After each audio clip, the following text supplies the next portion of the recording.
If you guys are a fan of all the moves that George Paton has made so far to not only make this Broncos team competitive, but Super Bowl contenders, from Russell Wilson to signing Randy Gregory and a lot more in between, then go ahead and like today's video because there are some still key players out there that the Broncos could make a move at in free agency. So if you want to see that happen, hit that thumbs up icon to start today's show.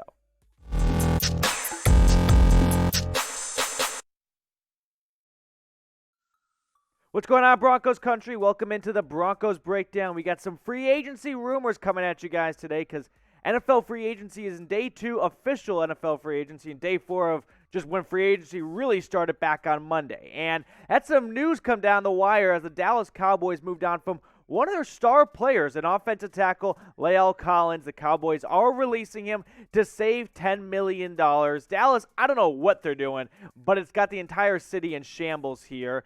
And producer Coop, yep, he's a Cowboys fan, and he is shaking his head. So a handful of teams are expected to be interested in La'el Collins. The Bengals are some big teams to watch for, along with the Dolphins. But why not see the Broncos toss their name in the hat for a guy who started 10 games, had a suspension in 2021, missed all of 2020, but when he's out on the field, he's one of the best right tackles in the NFL. Pro Football Focus does a good job, in my opinion, of grading the guys in the trenches because they don't have stats like other, wide receivers and running backs and quarterbacks do, and they ranked him 15th out of 83 across all tackles, left and right. This is a top guy we're talking about here, an overall grade of 82. He's much better in run blocking than pass protection, but you know what? He's better than what's on the roster right now for Denver. No offense, Calvin Anderson. If you're watching it, well, appreciate you subscribing, but also sorry for the insult, but I think you kind of know this too. So what do you think? Let's get your opinion in on the show before we move this train further down the line. Do you want the Broncos to get La'el Collins? Y for yes, N for no.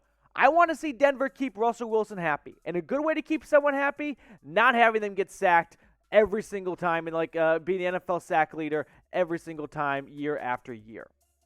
I think the Broncos could make an easy pitch to La'el Collins and say, hey, Randy Gregory's going to be driving up soon. Share a U-Haul with him. Make it a road trip. I drove down from Denver to Dallas a couple months ago. It's kind of far, but you know what? You get one of those big U-Hauls. You can share the back and have some fun with it. So that's my easy pitch because moving sucks, but if you can have a moving buddy, makes it a little better, right? It makes it a little more, appealing. And I know it's a bit further than going from Dallas to Denver than some of the other teams looking at him, but I still think this Broncos team should be making moves to improve their offensive line. You don't get Russell Wilson and then stick a bunch of sorry big guys in front of him.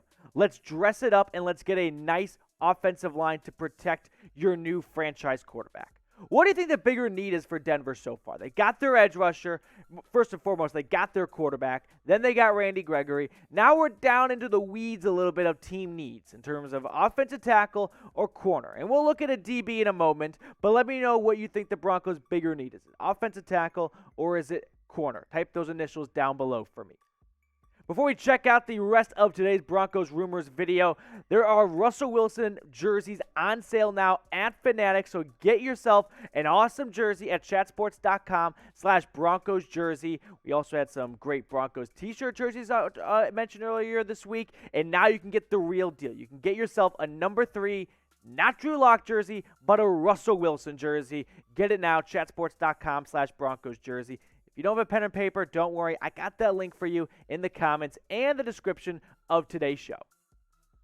Next up, let's talk about signing Tyrann Mathieu, a former division rival, a guy that a lot of us in Broncos country are not a fan of, but things can change when he's on your side of things. And so Mathieu, who is a free agent and the Chiefs opted not to bring him back, could end up in Mile High. The Chiefs signed Justin Reid, a different safety, another safety from Houston, and that kind of spelled doom for his days in Kansas City. And I wonder if Tyrann Mathieu's going to look at all the teams out there that are looking at him and go, you know what? Would be a little fun to get revenge on the team that let me walk, that didn't want me back, that went out and got a younger safety in Justin Reid, a guy they thought was better than me. What better way to do that than signing with the Broncos? The NFL salary cap is the NFL free agency market's beginning to dry up a little bit.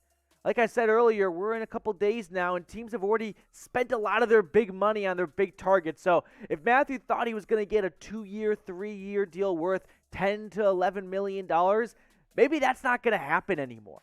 Maybe he's looking at a 1-year contract, which if I told you that a week ago, you may have laughed at me. But all of a sudden, teams have gone out and got their safeties. We saw Marcus Williams and May. They got their big money from the Baltimore Ravens and the New Orleans Saints. And now Matthew's looking around like, all right, I guess I won't get that 2 to 3 year deal. If I'm going to sign a 1-year deal, why not let that be with a team that's ready to compete like the Broncos, and I can play my old team twice a season? We'll look more at this in just a moment, but if you guys have not subscribed to the channel, I don't know what you're doing. Because if you're looking for a place to get free Broncos news and rumors, not only in free agency, but the entire season, this is the spot for you. Join us if you have not already. Subscribe today. Help us keep growing. That way we can get more studio time, and you guys can get more Broncos content that you love.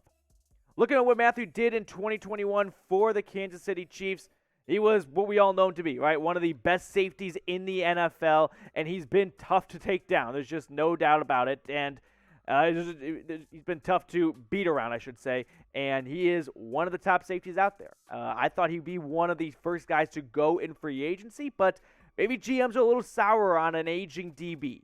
At the end of the day, this is a player that has terrorized the Broncos for quite some time. And if you can't beat him, I know this is a little lame, then just go get him, right? Do what the Warriors did. Do what Kevin Durant did. You couldn't beat the Warriors, join them. And if you want to be loaded in the AFC, because this is an arms race, whatever comes out of the NFC is going to be sad. The AFC Championship game is already the Super Bowl, and it's only March. You got to stock up here. You got to add depth. You have to get playmakers. Matthew, he has terrorized the Broncos for quite some time. In 8 games against Denver's entire career, he's got 3 interceptions, 5 pass breakups, and a sack to go along with it, including an interception not too long ago. So this is a player that is familiar with the Broncos, but we have seen teams and players not be too sour on old players that have terrorized their team and fan base before. So I think a move, while it may be a little tough to swallow, right? Tyrann Mathieu in a Broncos jersey? I've spent so much time hating him, but you know what? He's a pretty good player. We got to admit that. You got to respect that. So what do you think? Should the Broncos sign him? S for sign, P for pass. Here's what I'm thinking of right now. If you go out and sign him to a 1-year deal, $8-9 million, and you pair him up with Justin Simmons, that's going to be the best safety duo in the NFL. Simmons, Mathieu, Gregory, you get a healthy Chubb back. You focus on your linebackers with Josie Jewell and a rising Baron Browning. Oh, did I even forget PS2, Darby? I mean, I can go on and on here. This is going to be one of the best defenses in the NFL, and I haven't even given an airtime a second to what the offense is going to look like. Matthew, if you're watching this, that's a pretty loaded roster right there with an added sweet bonus of beating your old team twice a season, hopefully one time maybe in the postseason, en route to a Super Bowl. So I think that's a pretty sweet pitch if I'm Denver right there to offer Matthew. Make sure you follow me on Twitter at MatthewPedia if you want to stay in the know for all things Broncos related to free agency. Hit that big red button, subscribe. That way you never miss a free agent signing. And we'll catch up with you guys later here on the Broncos Breakdown.